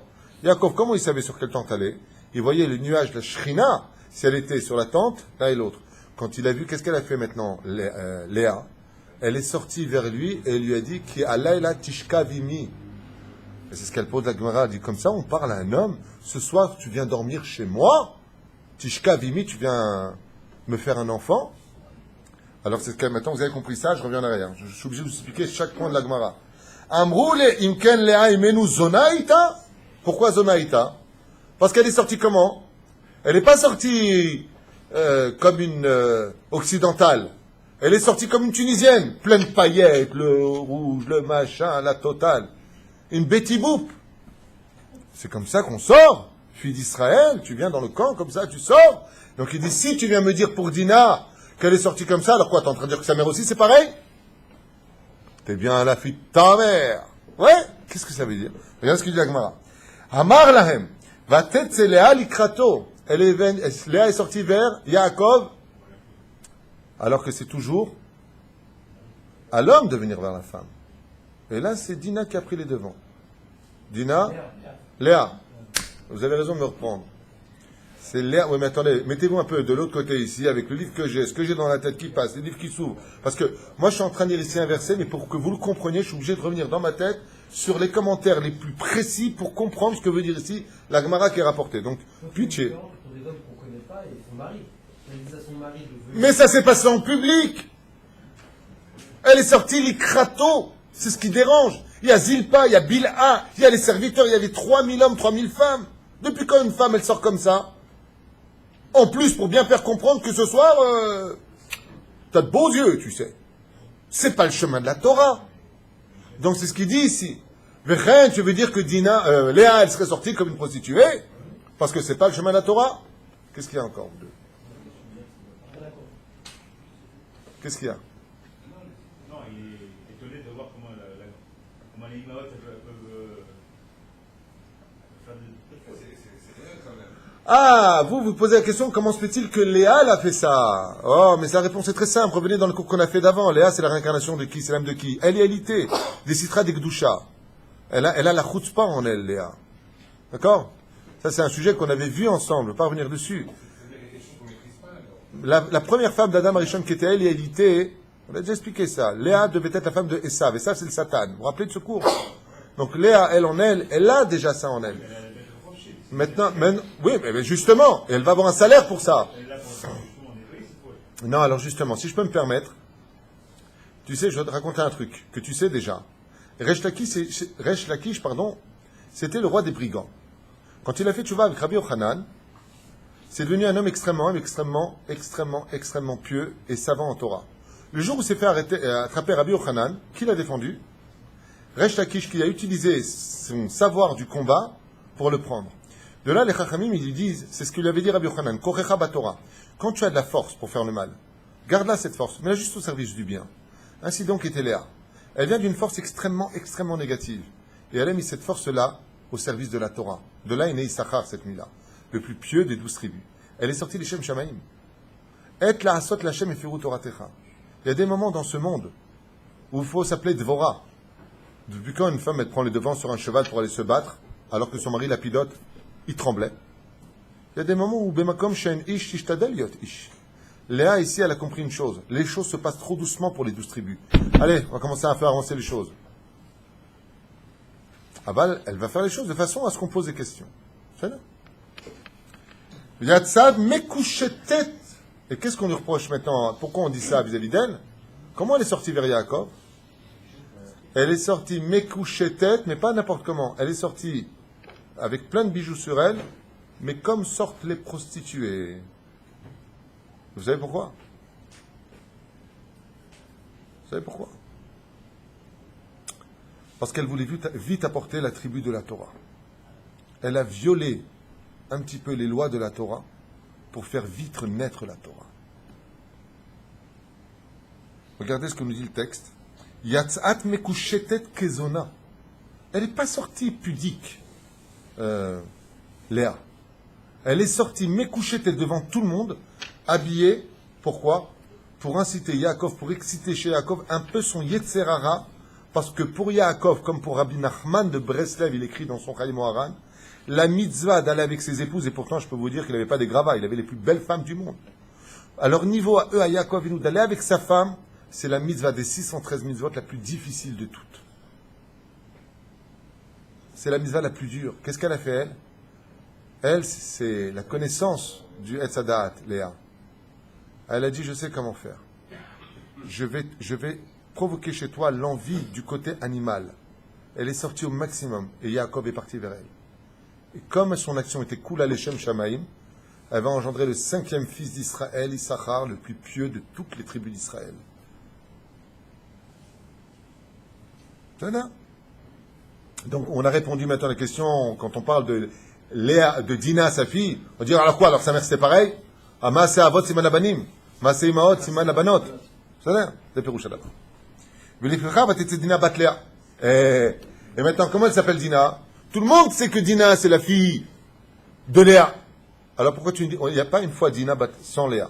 On dit toujours Dina bat Léa. Parce qu'en réalité, Dina, elle n'a fait que reproduire l'image de sa mère. Seulement la seule différence, c'est que la kavana de sa mère était Kula, les filles à Torah, Gdosha, Léa était une femme pieuse. Sa déquête à un degré qu'on ne peut même pas comprendre du tout. Je veux même aller plus loin que ça. Il faudrait qu'on aille 100 fois au mikveh avant de prononcer le nom de Léa. Dans le livre Orachama, on dit que la beauté de Léa était supérieure à celle de Rachel. Si ce n'était pas ses yeux qui l'avaient trahi par ses larmes, sa beauté était sans pareil. Et pourquoi est-ce qu'elle était plus grande que tout le monde, Léa? Vous savez pourquoi? Parce que partir pour faire une course de 200 mètres, si tu pars à 0 mètre, et que celle qui est devant, qui fait la taharout, elle part à 100 mètres devant toi, et que tu arrives avec elle en même temps, qui a le plus de mérite? Celle qui est partie 100 mètres en arrière. Léa, c'est l'âme de Eliélité des Citra d'Igdusha. Tandis que Rachel, elle vient de la Shrina. Rachel mevaka al banea. Donc c'est normal qu'elle était plus pieuse. C'est normal qu'elle était plus en avant. Mais là, elle a plus de mérite parce que d'où elle est partie, c'est encore plus loin. Zéperoucha d'abord. Ça n'enlève rien au srout de Rachel et Léa, bien sûr. Okay? Aïe, aïe, aïe, aïe, aïe. C'est pour ça que Léa, d'ailleurs, est enterrée à côté d'Yaakov. Parce qu'elle a provoqué la destinée d'Israël. Il y a des moments où il faut provoquer la destinée du Mashiach. Allez. Il y a des moments où il faut être chutzpah. Tu n'as aucune raison de faire teshuva. Je vais être chutzpah, je vais faire Shabbat. Je vais être chutzpah, je vais être shomer nida. Je vais être chutzpah, je vais faire Ma'alia en Israël. Je vais être chutzpah. Je vais être effronté. Effronté, c'est un peu perdre la tête. Alors vous justifiez ce qu'elle a fait. Si je viens le jour où je serai capable de dire je justifie ce qu'elle a fait, c'est que j'aurai une grande auréole au-dessus de ma tête et que ça ne pas les tours. Moi je suis là, Mani ou Mahayai, je ne suis. Non, vous voulez dire qu'il n'y a rien sans rien et que c'est par rapport à ça qu'il y a eu Dina et que le Maasé il était plus fort. Vadaï. Vous dites qu'il fallait que ça se passe comme ça. Mais Vadaï, dans ce monde, pourquoi? Tu n'as pas remarqué une chose, c'est pas chutzpah d'aller embrocher deux personnes qui sont en train de s'unir. C'est de la chutzpah de prendre un remorque et d'aller tuer. Il y a des moments dans ce monde où il faut être chutzpah pour sauver l'histoire d'Israël. C'est là. Il y a des moments où comment dire, l'extrême opposé à la sagesse devient la sagesse elle-même. C'est là. En fait, pour cela, il faut être un chacham. Il faut avoir un rab au-dessus de soi pour savoir si on a le droit d'agir ou pas. On ne peut pas agir de nous-mêmes. Gouata et Rabota, j'aimerais vraiment avancer vite. On a encore beaucoup à faire.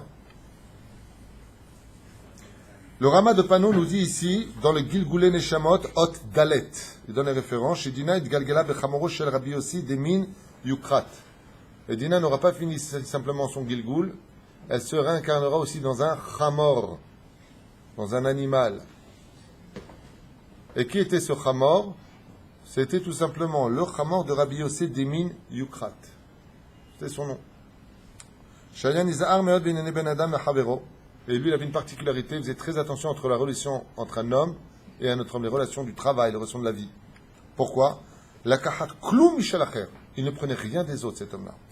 Comme on va Bagmara dans Masechet Ta'anit, comme c'est marqué à la page Kav Dalet Amud Dalef. Vechen hakatuv shemochiach Shimon veLevi al mechirat Yosef et Shimon veLevi achim ubirtzonam ikro shor. Comme c'est marqué là-bas, car Shimon et Lévi, je ne sais pas pourquoi nous avons apporté ça ici, il le ramène Stam pour parler de la suite apparemment.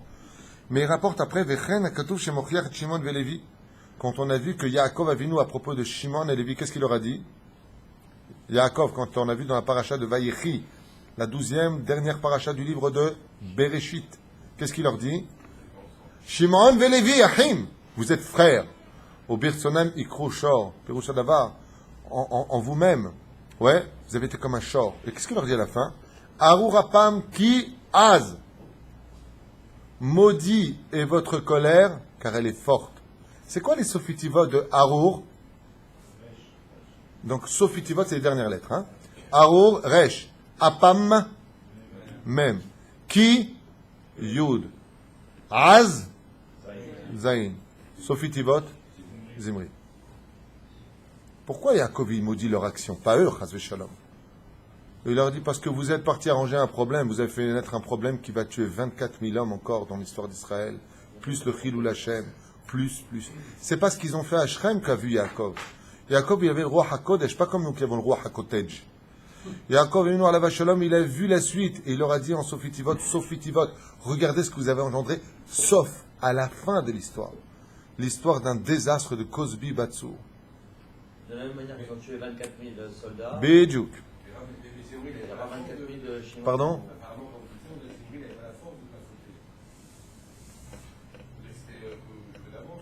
Voilà. Si on arrive à la fin, vous allez voir qu'en réalité, ce que vous allez entendre est très choquant. C'est qu'au niveau du Pshat, la Torah a besoin de nous dévoiler des choses, mais en réalité, ce qu'a voulu faire Zimri Ben Salou, c'est réparer le monde en allant avec Cosby Batsour. Il a voulu faire quelque chose qui se trouve à la fin de cette explication, qui se trouve à la 8e page derrière, qui va expliquer qu'en réalité, Zimri Ben Salou, il a essayé d'être chutzpah mais il a été trop loin dans sa chutzpah, et donc il est descendu au niveau animal. Comme ça me rappelle un peu l'histoire de Rabbi Yossé de la Rosa, qui avait essayé de faire venir le Melech HaMashiach, qui c'est un élève du Ari Akadosh, Rabbi Yossé de la Rosa, et qui avait décidé de faire venir le Mashiach, et son maître, le Harizal, lui avait dit, tu n'y arriveras pas. Bassof, il s'est mis à jeûner pendant des mois et des années, en ne respirant que des herbes, et en provoquant les Hashbaot, faisant descendre les anges les plus élevés des cieux, pour faire venir qui? Le Melech HaMashiach. Et Bassof, il finira par échouer, puisque le Satan fera de lui un Oved Avodazara, et le fera tomber au plus bas du plus bas de l'échelle. Mais sa kavana était pure. C'est un peu ce qui s'est passé pour Zimri Ben Salou. Il a essayé de faire quelque chose, mais je ne peux pas vous le dire comme ça. Il faudrait étudier l'étude ici qui nous fait comprendre qu'en réalité, c'est pas Stam Ben Adam. C'est pas Stam l'histoire d'un mec qui a vu une femme, t'es trop canon, vas-y, toi, viens, vas-y. C'est pas du tout ça, du tout. Vous n'avez rien compris. Et c'est pas pour rien qu'il est rentré justement, Chutnik Votrem, dans le Baal Peor, Piatabat. C'est pas pour rien qu'il est rentré là-bas. C'est pas du vice. Il est venu réparer une clipa qui était la plus dure de toutes. Un peu comme Youssef Hatzadi qui est parti s'allonger à côté de tout ça, mais c'est pas en un mot. Ça, éventuellement, lundi prochain, Blineder, on pourra le faire, mais c'est la suite. Je voudrais pas gâcher tout ça, quoi. Alors maintenant, on avance, on finit encore un petit peu, on se donne du temps, ou vous en avez ras-le-bol, c'est trop. C'est bon? Ouais, ben il me faut de l'essence, hein. Sans Coca zéro, moi je peux pas, là. Parce que vous écoutez la bouche ouverte, mais moi j'ai la gorge qui est sèche. Mouva be Chesed l'Avraham, mon livre adoré, Chesed l'Avraham, qui est juste au-dessus de ta tête. Beshem Arizal, une fois de plus, qu'est-ce qu'il ramène Rabbi Avraham Azoulay? Dans son livre Chesed l'Avraham, au nom du Ari Akadosh, c'est ce qu'il ramène. Regarde ce qu'il dit. Bon, ça, par contre, on va aller vite parce que vous le savez, on a fait un cours sur les 24 000 élèves de Rabbi Akiva. On va aller maintenant. Beshem Arizal, dans quel Sefer? Dans le Sefer Agil Goulim, quitte à en décevoir Rabbi Saadia Gaon. Zimri nitgalgal be Rabbi Akiva, et on sait que Zimri Ben Salou s'est réincarné chez Rabbi Akiva. Et que les 24 000 élèves chez Metouba Megefayou, Esrim Barba, élèves, Betamidim chez Rabbi Akiva. Les 24 000 élèves, le gardien de Zimri Ben Salou, se sont aussi réincarnés dans les 24 000 élèves de Rabbi Akiva. Chez Metou Ben Pesar la Atzeret, Ve'eshet Potifra Aïta, Gilgul Cosbi. Et on sait que la femme, Rabbi Akiva a eu 3 femmes dans sa vie.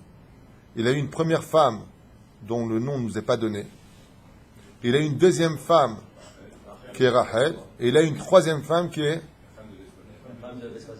de Vespasien. Non, Vespasien, c'est pour de Rabbi Yochanan, Ben Zakkai. Tournius Rufus, dans Masechet Nedarim, à la page 52, Kimdomani. Tournius Rufus. Et marrant Tournius Rufus parce que c'était le gouverneur d'Israël, enfin, c'était le dirigeant d'Israël à l'époque, et il s'est pris des tannées par Rabbi Akiva, mais Rissofo, dommage, du début jusqu'à la fin. Et ce qui est très surprenant chez lui, je fais une parenthèse, c'est que Tournius Rufus voulait toujours prendre la défense de Dieu, à chaque fois il se prenait des tannées. Il a dit à Rabbi Akiva, quelle est la meilleure des œuvres, celle de l'homme ou celle de Dieu? Devant l'empereur. Rabbi Akiva a dit, celle de l'homme. Ah, tu vois, il dit que c'est un homme de Dieu. Tu vois ce qu'il dit? Il dit que l'œuvre de l'homme est meilleure que celle de Dieu. Et il a dit, ok, très bien, apportez-lui s'il te plaît de l'œuvre de Dieu, apporte-lui du blé, apportez-moi un gâteau de ma femme, s'il vous plaît.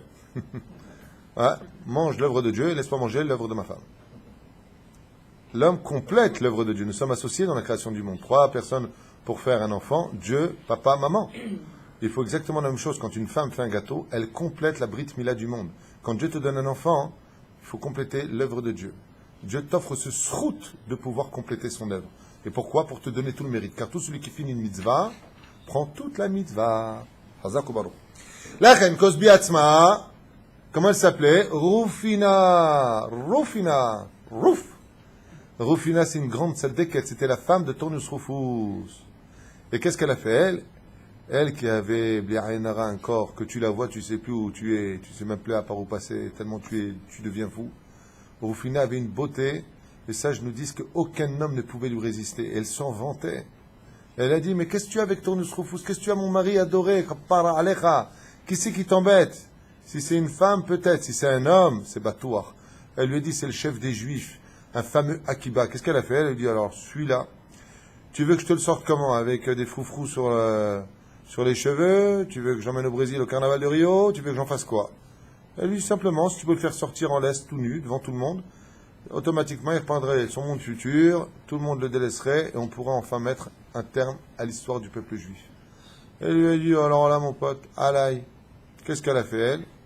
Elle a mis du Chanel 5 anti-Ainara, elle a mis une capuche transparente style Cendrillon, j'arrive.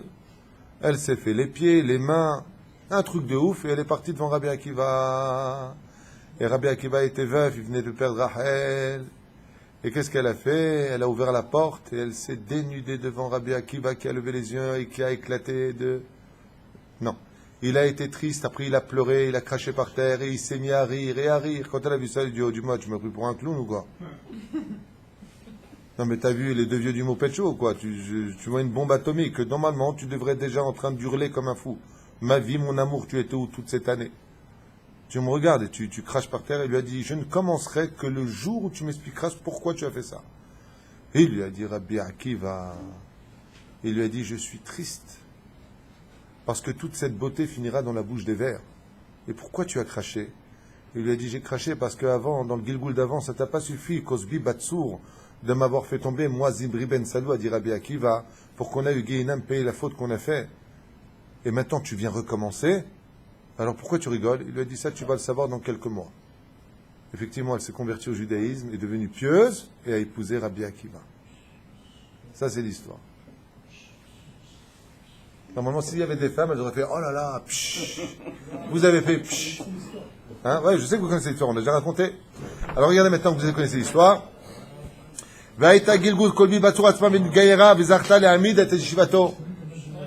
Et donc, Cosbi Batsour, elle s'est réincarnée en Rufina. Regarde ce qui a marqué là-bas à Cher. Et en tant que Rufina, Itikna et Tatsma, regarde ce qui a marqué Vezarta Lehamid et Yeshivato. Elle a permis, Bezrat Hashem Rabbi Akiva, de devenir aussi un grand. Et quand est-ce que c'est fini l'histoire de Cosbi Batsour et de. Avec Rabbi Akiva et Rufina. Et on a vu que Rabbi Akiva faisait partie du dernier des 10 martyrs à l'époque. Des martyrs qui ont été tués violemment pour faire la capara de la vente de Yosef. Encore une fois, ça revient dessus. Et pourquoi Rabbi Akiva est-il mort d'une façon si horrible? Jusqu'à ce qu'il dise Shema Israël Hashem Elunukunu Hashem Echad. Echad, c'est pas simplement entre Dieu et moi, c'est qu'il a fait l'union de tous les tikkunim, Rabbi Akiva, en ce qui concernait ses âmes qui étaient en lui. Et comme il dit marqué, Gam Kiper al-Het. Pourquoi Kiper al-Het? Sans rentrer dans les détails. Qu'est-ce qu'il a fait dans le Gilgul d'avant? Il a rentré la brite dans la chair d'une interdite. La kapara, c'était qu'on le dépeuse de sa chair. Le sens contraire d'avoir, avec tout le respect que je vous dois, Ken, rentrer la chair, chair contre chair, le tikkun devait se faire de quelle façon? Ressortir la chair de sa place. C'est pour ça qu'il est mort dépecé. En faisant la kapara. C'est pour ça que Rabbi Akiva, qui savait qui il était, quand on lui a retiré sa chair, pourquoi il était tellement heureux? Non seulement, comme dit la Gemara dans le Pshat, enfin, maintenant qu'elle vient vers moi cette preuve que je t'aime, Hachem, je vais te montrer combien, même dans la souffrance, j'ai pas peur de souffrir pour toi, tellement j'ai d'amour pour toi, Hachem. Mais non, pas que ça. C'est qu'il savait qu'il venait maintenant de se débarrasser de la clipa qui était restée sur lui du Gilgoul précédent, maintenant qu'on le dépeçait. Maintenant qu'on lui retirait la chair de l'endroit.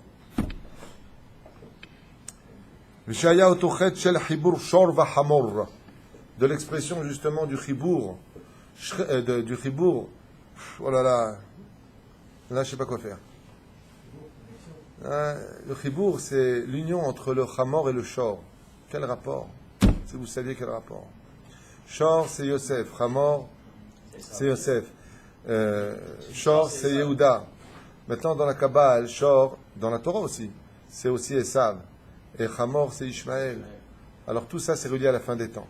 À la fin des temps, il faudra faire très attention de ne jamais relier le Hamor et le Shor, qui est un sujet que je vous réserve bien aider en cours, bien détaillé, les Hatides. Hein? Quand? Avec? Avec les rangs. Ah, Shor et Hamor, absolument. C'est l'Orient et l'Occident. Il ne faut surtout pas qu'ils s'unissent. Pourquoi? Parce qu'en réalité, je peux pas. C'est long à expliquer. Il ne faut jamais mettre le Shor avec le Hamor, le taureau avec le... Je suis fatigué là, ça me saoule.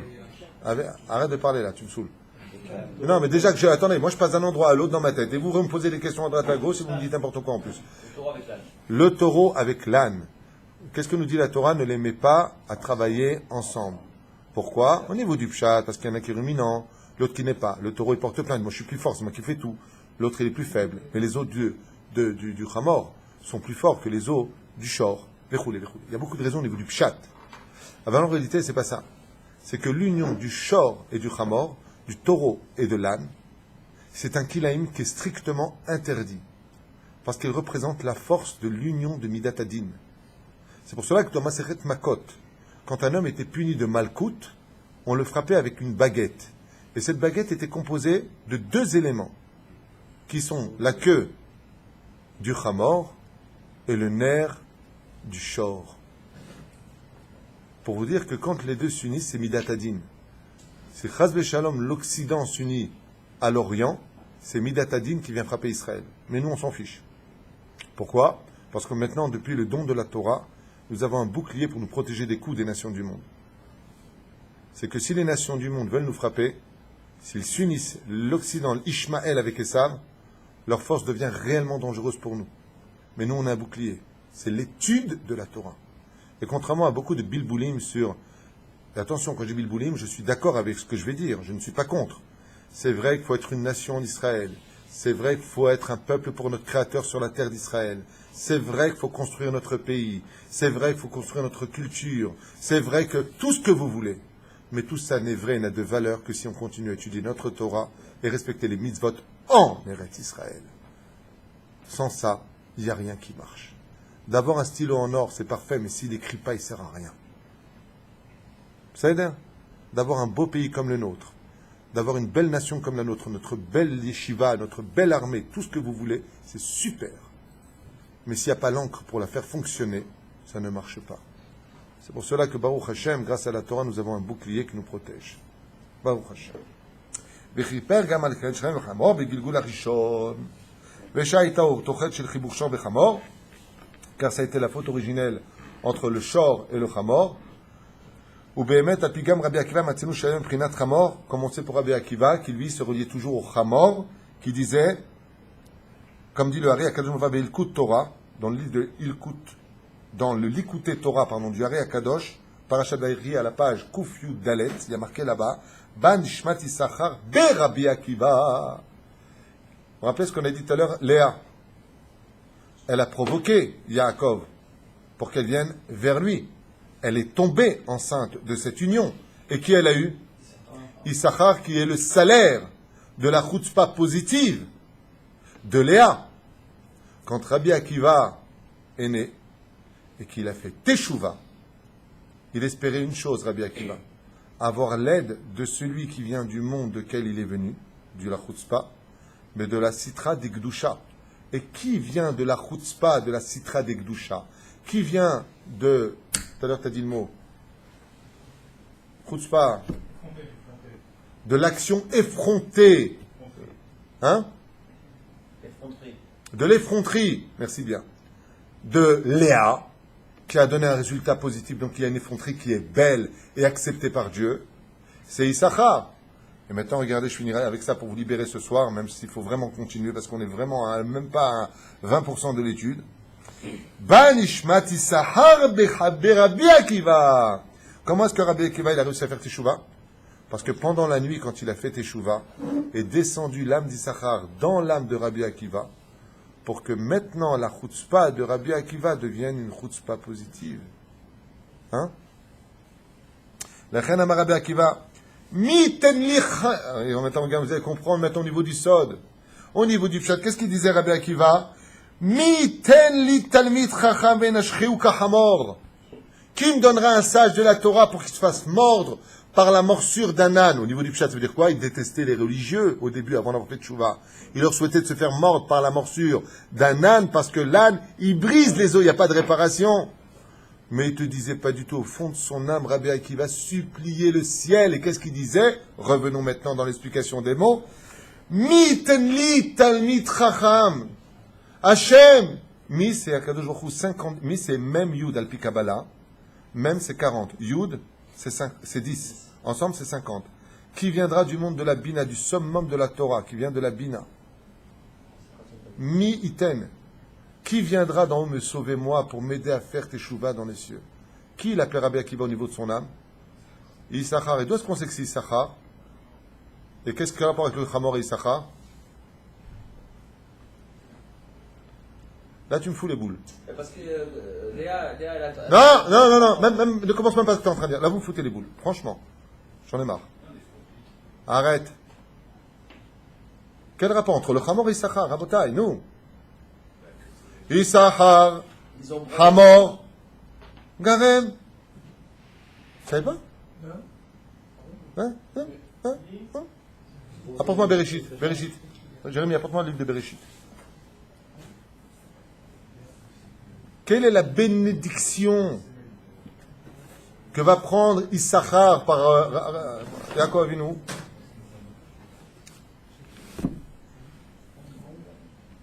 Nous, yalla. Bereshit. Mais non, c'est pas possible. Mais non, mais ça, d'accord, c'est au niveau de...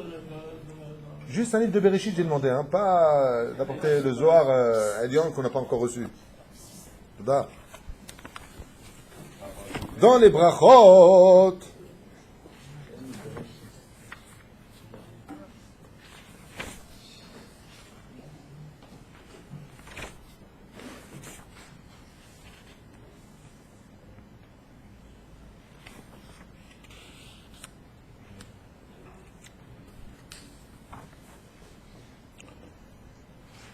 aïe, aïe, aïe, aïe, aïe, aïe. Omer Kacha. À propos de Besodam, Tavo Nafshi, Bekaal, Tacha Kevodi, Beapam, Argu, Ishu Birtsonam, Ikrou Shor. Qui c'est Shor? C'est Shrem. Ben Hamor. Arou Rapam, qui az, comme c'est marqué, Beevratam, qui kachata, Halkem, Yehuda. Maintenant, on avance à. Juste un instant, je n'ai pas préparé, donc je cherche avec vous. Voilà. Yatikou Ijik. Issachar, Hamor Garem, Rovetz ben Amishpetaim. Qu'est-ce qu'il demandait Rabbi Akiva? Mi tenli talmid chacham. Qui c'est le talmid chacham des 12 tribus? Issachar. Et puis est-ce qu'on savait que c'était Issachar? Venashreu, qui viennent le mort d'un Hamor. Et pourquoi qui viennent le mort d'un Hamor? Quel rapport avec le Hamor? Parce que Issachar est né grâce à un Hamor. Avec Reuven, quand il a arraché les doudaïm, le mandragore, si tu l'arraches, tu meurs dans l'année. Parce que le mandragore, on avait expliqué selon le Zohar, vient de Zera Levatala de l'homme. Quand le Zera de l'homme tombe sur terre, la semence tombe sur terre, les démons ont le droit de le posséder qui viennent de la terre, et vont former avec une plante qui va avoir d'ailleurs la figurine totale d'un homme, tête, cou, bras, épaules. Cette mandragore a le pouvoir, étant donné qu'elle est un peu maléfique, quelque part, alors quand tu l'arraches, elle hurle. Et si tu manges de cette mandragore, la femme qui en consomme tombe automatiquement enceinte. C'est un pouvoir. C'est comme ça qu'est né d'ailleurs l'enfant de Yosef Hatzadik. Ouais, parce que Rachel les a achetés, ces mandragores. Maintenant, qu'est-ce qu'il a fait, Reuven? Il a pris un âne. Il y en a qui disent quoi? Il l'a attaché à la queue. Il y en a qui disent il a fait mordre l'âne la corde et il a mis l'âne en arrière. Le Hamor, il a retiré le mandragore. Et il mordra comme un Hamor, tout comme toi, Issachar, tu es né par la morsure de la mâchoire de l'âne dans la corde qui a retiré le mandragore qui t'a fait naître. De la même façon, qui viendra, moi, me tirer d'une corde dans la Touma dans laquelle je suis pour me faire monter dans mon Gan Eden? C'est ce que dit Rabbi Akiva. Miten litel mitracham. C'est Péroucha d'abord. Je m'arrête ici. Je mets un truc, vous voulez la suite, vous insisterez. Parce que, je crois que je dis, la semaine prochaine, on continuera la suite de l'eau des Nedarim, mais on ne peut pas. Mais ce shiur, vraiment, je le dédie pour l'élévation de l'âme de ce tzaddik qui nous a quittés. Eden, Aaron, Raphaël, Avraham, Machlouf, Shalom, Ben, Johanna, Zecher, tzaddik, Livracha, à 14 ans, dans les cieux, il n'est pas jugé, parce que moins de 20 ans, on ne juge pas. Bezrat Hashem, Sheniske Kulanu, les Geoula Shlema, et on lui dira très bientôt, puisque Mashiach arrive et avec lui Triat Ametim. Baruch Adonai Leolam, Amen, Amen.